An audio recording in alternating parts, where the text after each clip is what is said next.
starting off on LC, my first tip would be for the bounce cut, where there are 3 different approaches you can take depending on your line going into the bounce cut. So if you're the tightest, I recommend doing this soft drift that you see me do here.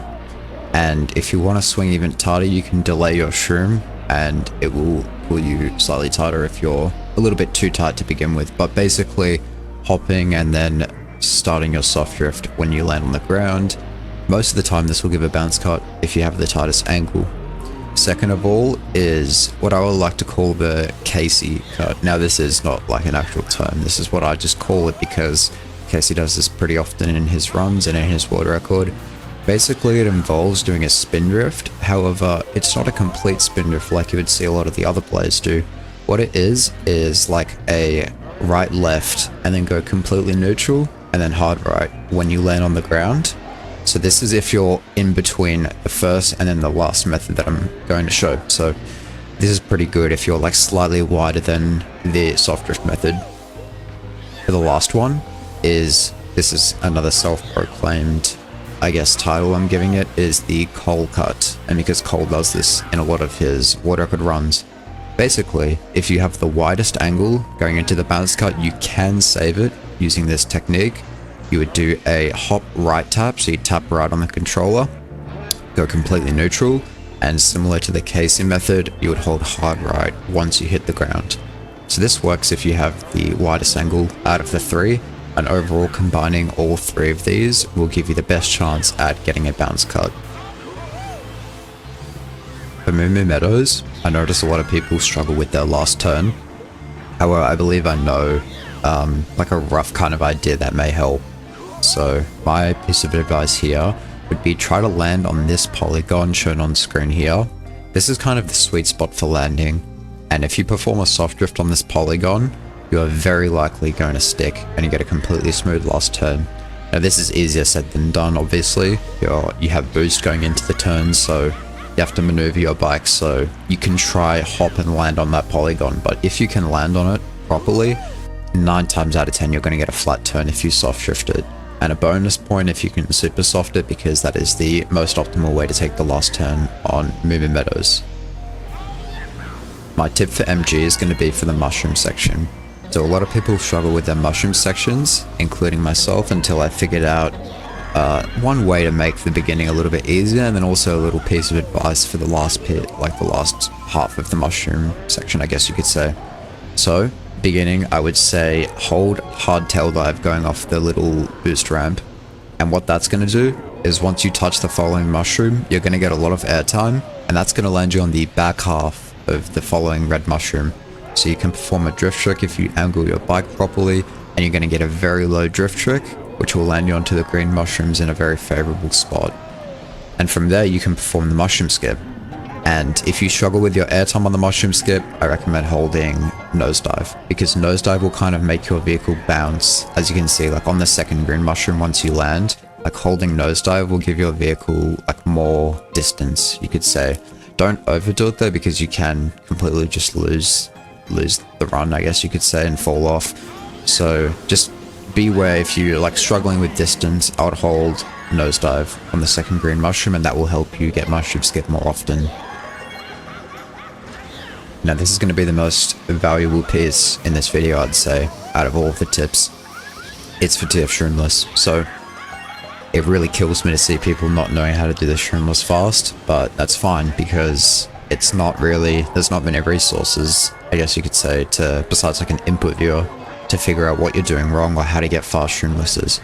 So this is, it's like the most simple fix, and it really does help, it does wonders. What you do for the shroomless, instead of snapping left, I want you to try snap bottom left. Now you might struggle with this at first, as I did. I would go from like hard right to tail dive and then completely mess it up, or just miss the bottom left notch. But once you drill this into your muscle memory, I promise you, like this clip, as you can see, I got on my first try because it's like so consistent and it's such a simple fix, and it really does help. It gives you that nice zoom cut, so it like makes your airtime, instead of holding hard left, you're going to go slightly tighter, and you're also going to have that nice little like lean back kind of, and it's going to give you a zoom cut if you hit the bump in the right spot. So that's a very important piece of advice, and the main takeaway from this video I would say is if you're not already doing this on TF, yeah, snap bottom left on the streamers. It's going to help so much, I promise. This tip on Mario Circuit is for no ramp instead of the ramp, because ramp has a lot of nuances. People perform the ramp differently. There are a bunch of different methods. So this is going to be for no ramp. A lot of people struggle taking this turn where the change jump is. So I recommend tweaking your wheelie timing so it will send you in a more favorable line compared to holding in the MT. So what I like to do is kind of similar to the first turn on LC, kind of insta-wheelie it, but don't insta-wheelie it, if that makes sense. You want to release your drift as early as you can, ride the curb as it's preferred, and get your wheelie out as quickly as possible without insta-wheeling. As you can see, my Funky Kong kind of does that animation with the bike, where it's like a quick wheelie, but it's on insta-wheelie. So if you're struggling with this turn, if you're doing no ramp, I recommend fixing your wheelie timing, and it should help quite a lot. So yeah, learning this piece of advice on CM is, it might be challenging at first, but I promise it's worth it. For this banister right here, a lot of people really struggle, and they don't really have a method for getting on the banister properly and getting low air time. That's the main thing, because if you get high air time, you're going to get a bad spiral that goes down. That's going to be bad. So my advice for getting low air time is one of two methods. The first one, which is the world record method, it's pretty universal. A lot of people perform this one, including myself. It is a simple wheelie cancel before the banister. This can also be applied for the first banister to get lower air off that, so you can use this there as well. But for this banister, you want to cancel your wheelie and just do a hop. It doesn't matter what trick you do, well it does, but just not a side trick. I just prefer down tricks. So, and then yeah, just tap right mid-air to land back on the banister. And as you can see, I get pretty low air time here, and that sets you up for a perfect spiral. The second method, I believe Doom taught this to me when I was in one of his stream chats. This would have been maybe like probably closer to 4 years ago. And it's a double hop method, so it kind of simulates a wheelie cancel, right? I used to do this when I had a 156.8. I wasn't really comfortable with the wheelie cancel method, so I would just go hop hop, and you know, if you get the hop timing right, then you're gonna get low air. It's personal preference. I would recommend the wheelie cancel if you're just trying to learn it, but if you really don't like the idea of wheelie cancelling, then the double hop might be for you. For DKSC, a lot of people are losing their time on the double cut, and I'm pretty sure everyone knows this, but I mean, it's not easy to optimize, right? So my piece of advice for this is going to be a better way of getting tight angles to work, because when people are first learning this, and even up to the 149 range, people are not taking this properly. They're starting very wide, and that's because they believe that they can't save a tight angle. So this piece of advice here is something that a lot of the older world records do. It's performing a wheelie when you land. Now this is very slight. It's very hard to notice if you're not paying attention to it. But what a wheelie does is it throws your bike slightly wider, and that allows you to kind of save those tight angles instead of hitting the fence, where you would usually hit the fence there, but the wheelie moves your bike further right, so you can take those tighter angles and have a higher chance of making it successfully instead of hitting the fence. This is a pretty small one, but I think it's important. This mini ramp on Gold Mine, a lot of people can lose time here and leave up to 70 or 80 milliseconds, and that's because they're not sticking to the opposite side of this mini ramp. So a lot of people will early trick it and kind of underestimate how much you can late trick this ramp. So my piece of advice for this would be to try late trick it as much as possible. And if you stick to the ramp, then you're saving so much time because you get back on the track earlier and you can take a tighter line compared to landing like back on the track and spending more time in the air. So just to reiterate, test with a late trick on the mini ramp, and hopefully you're able to stick more often and save more time. A daisy circuit time trial, even down into the low 129 range, can look pretty messy because of this section right here, in my opinion. A lot of players don't know how to do this MT in specific properly, and this is not for the current world record strat, where you would do the cone hit and then get a slip off the curb. This is for kind of like a re-hop strat. It doesn't lose that much and it's way easier. So instead of just charging the MT as usual with a soft drift, I recommend soft drifting and trying to use the curb to leverage that soft drift. It's going to help you get your MT quicker because you can stay in a soft drift longer. Since it's slanted, it facilitates your soft drift and throws you wider as opposed to just soft drifting on flat ground. So I would recommend experimenting with this, maybe watching some old times that form this kind of line and see how it feels. The Cooper Cape wall ride is pretty misunderstood, and a lot of people aren't even doing it properly. They're not even saving time, in fact they're losing time, so I'll give some brief pointers and hopefully it may help. For starters, on the waterfall I want you to hold neutral as you're going down and micro adjust from there. This is pretty common in the world record times, where they hold neutral and then tap right or tap left. It just it helps with consistency, you can say. And after the wall ride, once you land from the initial wall ride, because there's two parts to this, I want you to imagine that you're scooping the ice cream. This is an analogy that I like to use, and it's helped me with a few other strategies like the Rainbow Road pass switch, and also like RWS turn skip when I was first learning it, and also DKSC last turn. Anyways, scooping the ice cream kind of involves going wide and then swinging in tight with your vehicle. So, I mean, hopefully you can envision that. Anyways, for the second part of the wall ride, I want you to try to stay below this line, because that's where like your velocity kind of stops and it just kills all of your speed. So staying below this line is the most optimal way to get the best wraparound, I would say. Maple Treeway has a lot of areas where I could give a piece of advice for, but the biggest one would probably be the Xenil strat.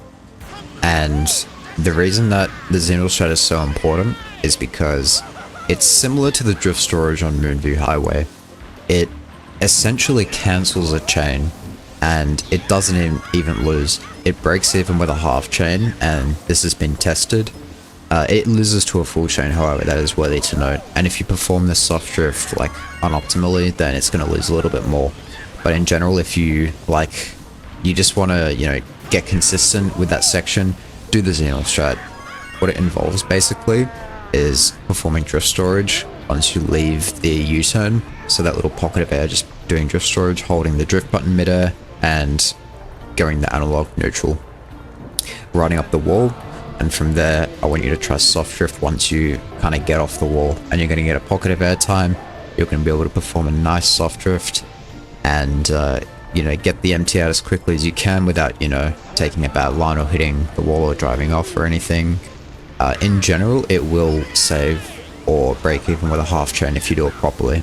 So my piece of advice is, for consistency, doing the Xenil strat. It's worth it, I promise. Once again, Grumble Volcano is a track where there's quite a lot of tricks and places I could give advice. So I guess I'll say the cave is one of the most misunderstood parts of the track. So for the cave, this is mainly towards people that know how to super soft drift, and if you do know how to super soft drift, some things in this video might not be as much help. However, hopefully it's a little bit of insight. And even if you can't super soft drift, watch the way the old world records take the cave. They'll do a double MT, and that's fine, but this is slightly faster. You want to start your first drift early, do a super soft, and you can perform a wheelie. And that wheelie is what saves over the double MT. And from there you can if you take the correct line, get pretty good airtime on the following turns. I get like a pocket of airtime on the last MT, which is fine, even though it's not the fastest you can get, which would involve going like slightly wider and not cutting off that little off-road section, right? And then you can get a pretty early wheelie, but that's kind of out of your control. So as a general gist, I would say focusing on getting that kind of line and getting that wheelie out early. That's my piece of advice for the cave. A lot of people struggle to drive good lap 2s and lap 3s on DDR. Lap 1, most people can do properly, but that's because it's the simplest out of the 3 laps. But on lap 2, lap 3, these pillars here, you can lose quite a lot of time if you're insta-tricking them, or even just slightly delaying them. Sometimes even for the last pillar, you can land inside the temple, I should say, or the tomb, whatever you want to call it. And you can even get a bounce when you land, and that's not good. So my piece of advice for DDR is for these pillars, trying to delay your tricks as much as possible. It's going to help quite a lot. If you watch any multi-ghost, it does save a pretty big amount of time, more than you would expect. So if you're struggling to hit fast lap 2s or lap 3s, I highly recommend testing and tweaking your trick timing, these pillars. For starters, this alignment on Moonview is only for drivers that are in the 143 range, I would say, is when you start doing this shroom strat.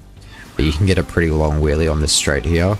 But the alignment is what eludes a lot of players, and even runs at the top level can reset to this because it's a tricky alignment.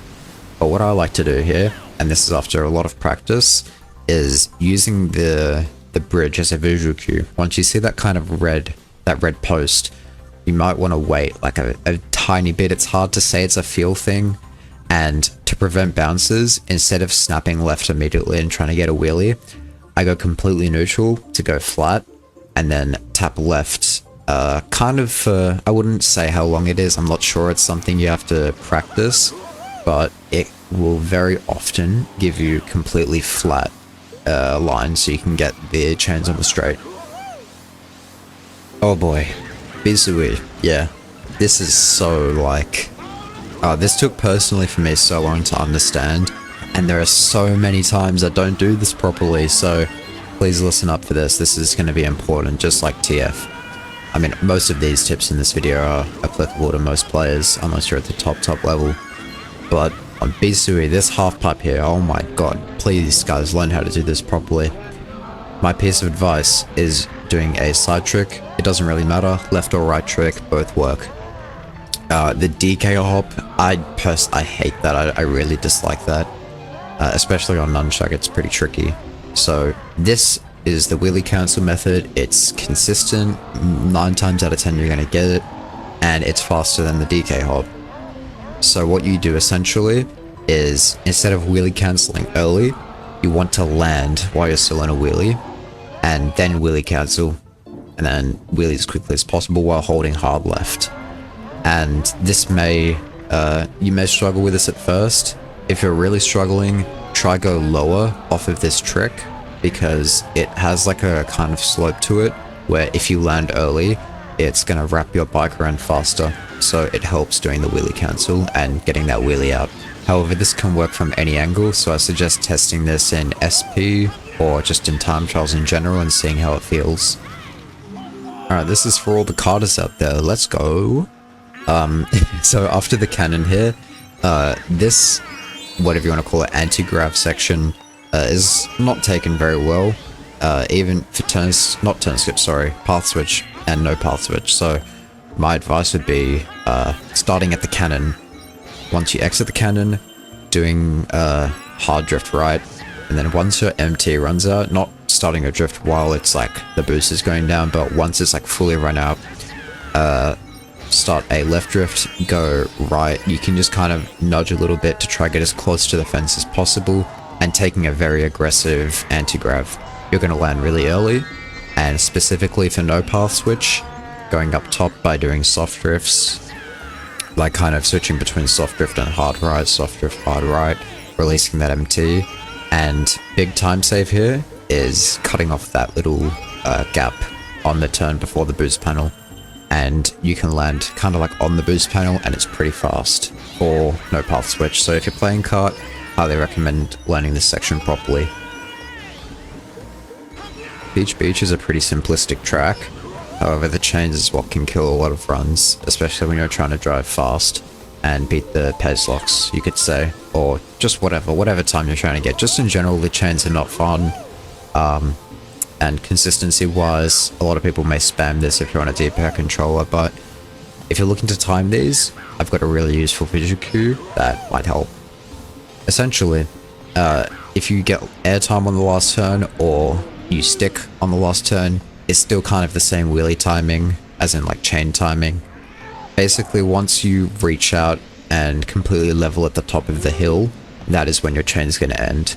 If you wheelie later, it might be a little bit after you reach the peak.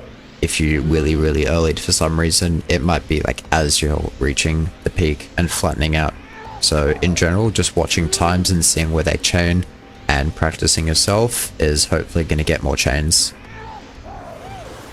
Yoshi Falls is a pretty luck-based time trial, and it's pretty infuriating on Spear especially, and this is for the Spear players out there that are looking to improve their ending section.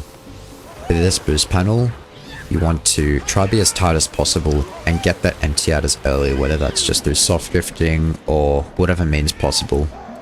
And once you get airtime for this waterfall, perform drift storage midair, and it's gonna help you go across the waterfall fairly well if you get good bounces. Even if you get bounces, it's fine. But in general, if you get airtime, perform in drift storage. If you don't get airtime, well, sorry. It's probably not your fault. I'm not sure how to help there. Maybe there is a piece of advice that could help, but as far as I know, if you get a stick there like the world record does on lap 2, it's not your fault, and you're probably going to lose like 0.1, unfortunately. But remember, if you do get airtime, perform drift storage into a soft drift. It's going to help a lot. Now, even down into the low 53 second range, this turn isn't taken very well. Some may do it well, good job to you, pat on the back, but in general it's not taken very well on lap 2, lap 3. So my piece of advice would be to attempt to exit the shroom so you have a favorable line to ride the curb. And what riding the curb does is pretty similar to Daisy's circuit, where it kind of eats your MT. It allows you to take a wider line while still in a soft drift, and that helps you get that MT out very quickly, and it's very fast. Highly recommend watching runs and seeing how they perform those turns on lap 2, lap 3. Similar to GB2, RMR can look pretty sloppy even into the 141 range. And a big reason for that, in my opinion, is this MT here, or this double MT I should say. People tend to assume that they need to get that first MT out as quickly as possible to chain their drift, but the truth is pretty similar to the RBC spiral, is you have to hold in the first MT. It's going to swing your bike tighter and be faster overall in the end, because as mentioned before, the slip drift swings your bike wide, so if you perform the slip drift early, then you're going to go quite a very noticeably bit wider compared to holding in the first MT slightly and then performing the slip drift. As you can see, I take the turn pretty well here. Just in general, picking up on this and watching some runs that are high level is hopefully going to help you incorporate that line into your own driving. Many players will kind of freestyle their Sherbet Land shroom, so I picked up on this in Sosis's 203.750 board record. This kind of pattern, you could say, for the shroom. It might not be relevant as much anymore, but that's only for the last section of this kind of sequence. Starting off, you want to perform a right-facing spin drift to realign yourself. Following that, you're going to do a left spin drift, and personal preference or even angle, you can do your shroom and then hop left, or you can do a shroom and then do a left-facing spin drift. So it's kind of like a triple spin drift section. That's how, for me personally, it helped quite a lot, just remembering that kind of sequence as spin drift, hop left, or spin drift, and then spin drift, shroom spin drift, whatever you want to say. Regardless, hopefully that helps kind of give you a rhythm and helps with consistency of getting fast Sherbet Land shrooms. Quick disclaimer for this clip, this is only found through personal trial and error. This may be incorrect, but for me this helps so very much, and it may help players that aren't, world record level or top 10. Regardless, the mini ramp, you pretty much most of the time want to get that kind of low trick, and that's fast, right? However, if you get the high trick and land where the road topography kind of changes, you're gonna sometimes bounce. However, for me, the way it helped was insta-tricking and holding tail dive. So even if you get that high air time, as you can see here I do, and I still managed to save it. So definitely practice this if you're planning to play Shy Guy Beach on Spear. Oh boy, these chains, dude, they suck. They really suck, but the track is fun. It's fun as hell. But these chains can be learnt, I promise you. There is a pretty helpful vision cue for the first one that Don't know if players use, but personally I picked up on this and oh my god, it did wonders. And even for the second, it's kind of like a visual cue, I would say, but in general it helped. Oh my god, it helped so much. First one, if you release your last MT early, it's going to be a little bit before the road change, but if you release it late, it's going to be a little bit after.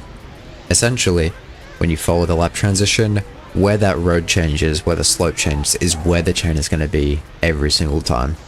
And as I mentioned, you know, in the last sentence, if you get an early MT release, it's going to be slightly before the road change. If you do a late MT release, it's going to be slightly after. And for the second chain, you want to kind of use this shadow pattern to know, or like just to like kind of prepare for it. And then from there, just getting practice at it and like being familiar where the chain ends. That's definitely going to help you get better chains on Dolphin Square.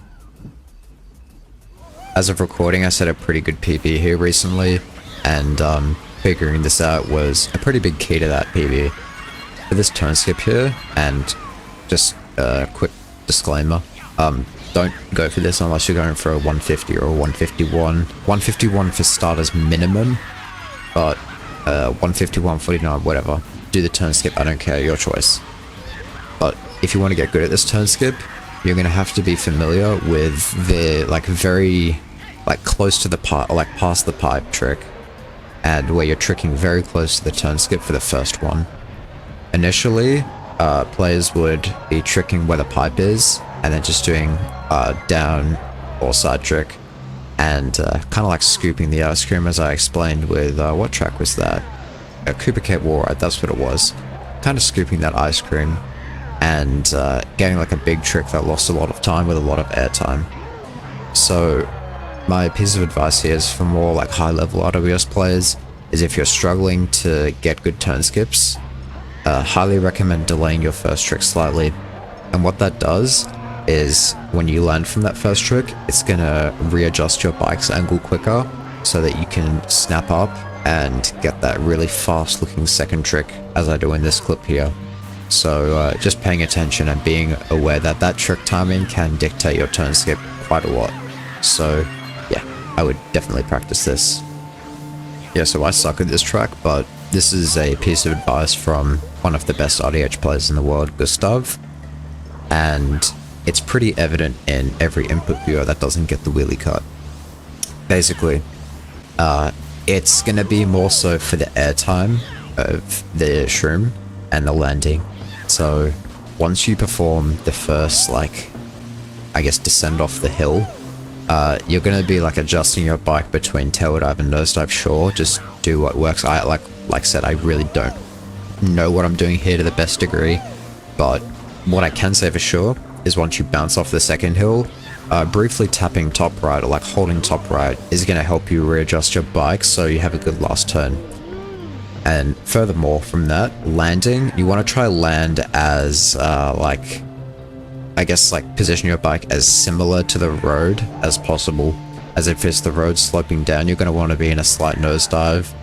And if you're able to kind of taper that vehicle angle, it's going to give you a very high chance of getting a first frame wheelie. And as you see on the speedo, I shoot up straight to 96 km/h. So I apologize, I'm really not that good here, but in general, just paying attention and trying to get a first frame wheelie as you position your bike to try match the road surface. Hopefully that helps. I apologize if I butchered any information. Like I said, yeah, hopefully that helps. Yeah, so this last turn on BC3 is pretty rough if you're just learning it at first. I don't know if players consciously use a visual cue here, but personally, I love using visual cues. It helps me so much with pattern recognition. And what I would advise here for this last turn is if you struggle with it, using the lava as a visual cue. As in when the wall on the far side ends and the lava starts, like where you start to see the lava, releasing your wheelie and empty. You don't usually want to insta-wheelie this last turn, but sometimes it may be uncontrollable, I'm not sure. From there, once you release your wheelie, when you see the visual cue, you can adjust your bike from there, and it's going to take some practice. This isn't like a magic, you know, a hidden secret of BC3 last turn. You're going to have to practice this if you're going to want to get consistent last turns, but as a starting general point, just knowing that that visual cue is there can really help with your confidence on taking the last turn optimally.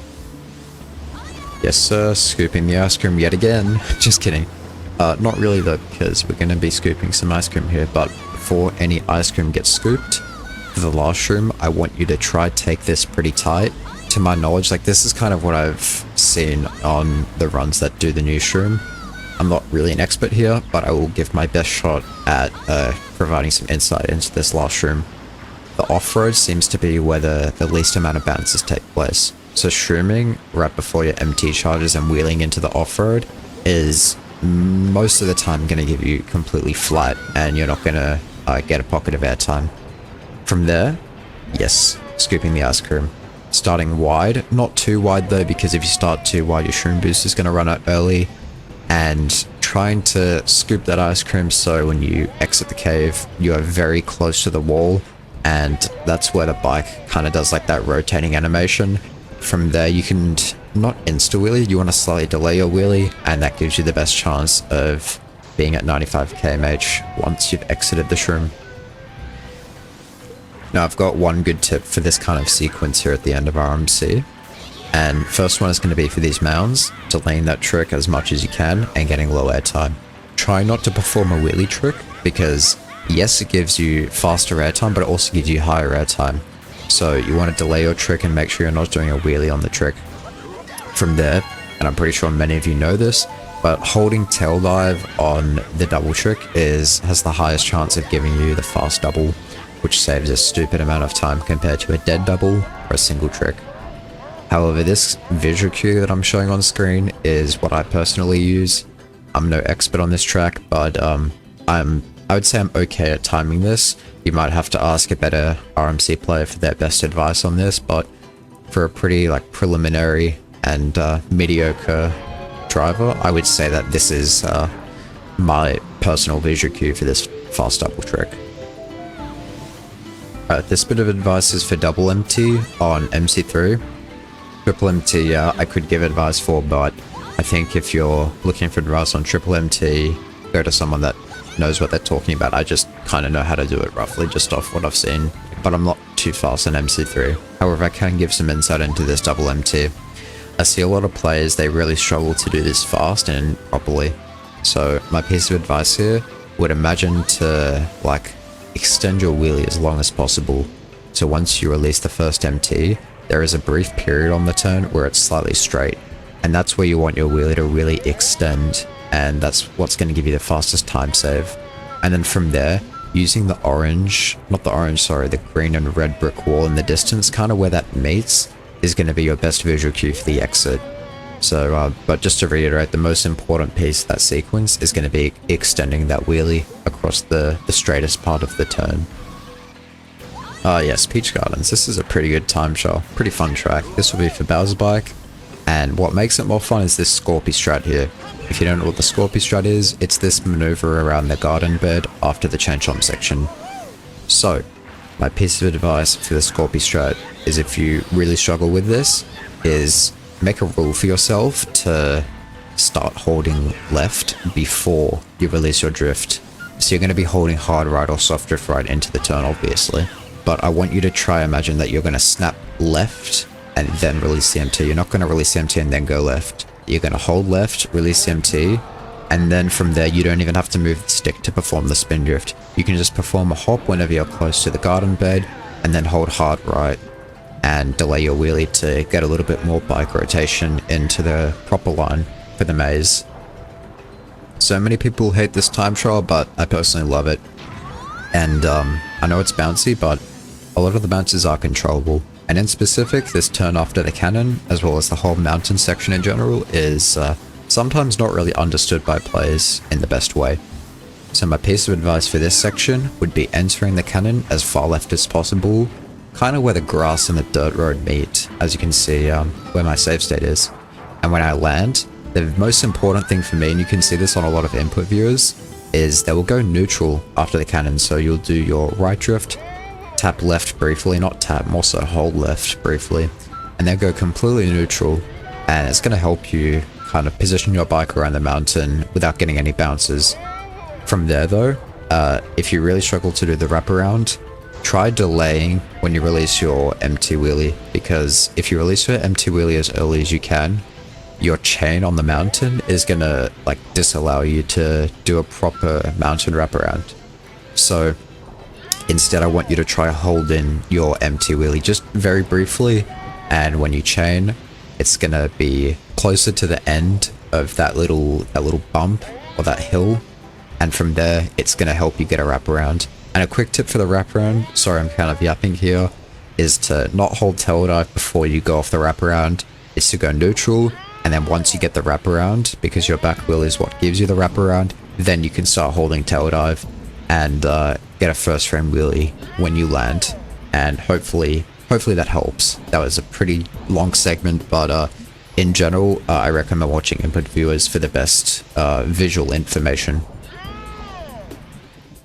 And now for the final track in the game, RBC.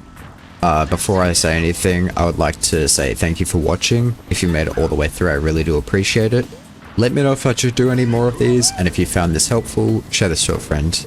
Do what you'd like, because personally this is information that I wish I knew when I was improving at the game, or starting out, or even just like as an intermediate time trialer. This is information that I wish I had access to, so I'm attempting to try to give back to the community. This is my way, I guess.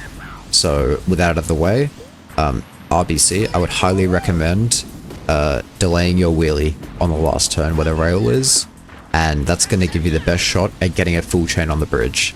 This is information from a Luke stream from 5 years ago where he did an RBC tutorial, and at the end of the tutorial he mentioned the bridge where you should delay your wheelie because it's like the flattest part of the bridge where the chain will happen. If you wheelie earlier, then you're gonna end up most of the time getting a bounce. However, for some very strange reason, I mean, the bridge is QM, but for some strange reason, if you delay your wheelie, and from first-hand experience this does work, it will sometimes give you like completely flat, like a higher chance as if you wheelied early. Anyways, that's the end of this video. Thank you for watching. I really do appreciate it. I'm going to try to do a little bit more content creation, just like short informative videos like this. This isn't really short, but in general, yeah, thank you, and let me know if I should do more of these. See you guys next time.